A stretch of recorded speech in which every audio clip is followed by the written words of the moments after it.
ဟုတ်ကဲ့အားလုံးပဲမင်္ဂလာပါဒီနေ့တော့ကျွန်တော်အထူးဆန်းလေးတစ်ခုเนาะဘာသာပြန်ပြချင်ပါတယ်ဒါကတော့ကျွန်တော် useful idiom romance and dating ဆိုတာပါဒီချစ်မှုရေးရာနဲ့ပတ်သက်တဲ့ဒီ idiom အသုံးအနှုန်းလေးတွေပေါ့နော်ပထမအဆုံးတစ်လုံးကတော့ have a lot in command နဲ့သူကပြောထားပါတယ်အဓိပ္ပာယ်က if you have a lot in command with someone but you both like the same thing ပေါ့တယောက်ယောက်နဲ့တူတာတွေအများများတယ်ဆိုတဲ့အဓိပ္ပာယ်ကိုပြောတာပေါ့နော်သူနဲ့ကိုယ်နဲ့အကြိုက်အရန်တူတာမျိုးကိုပြောတာပါAfter speaking for a few minutes, I soon realized that we had a lot more in common than I would thought at first. ငါတို့တွေတဲ့အကြာကြီးဘောနော်စကားခဏပြောပြီးတဲ့အခါမှာတော့တဲ့ငါ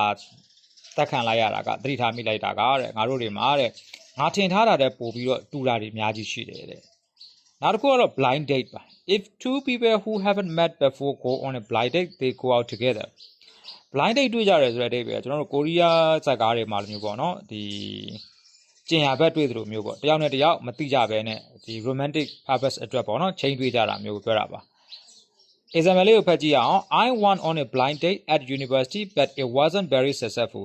ငါတက္ကသိုလ်မှာတော့တဲ့ငါကျင်ရဘက်တွေ့ခဲ့ဘူးတဲ့ဒါပေမဲ့အဆင်မပြေခဲ့ပါဘူးတဲ့ travel date ဆိုတဲ့စကားလုံးလေးကိုကြည့်အောင်နော် travel date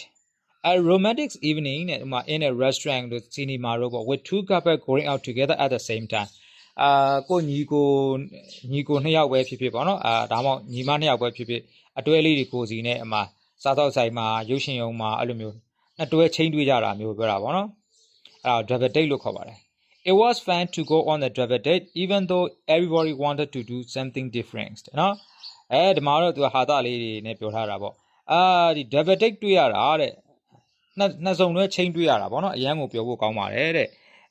သူတို့တွေကတယောက်နဲ့တယောက်လှုပ်ချင်တာတွေမတူတာတောင်မှပဲပေါ့နော်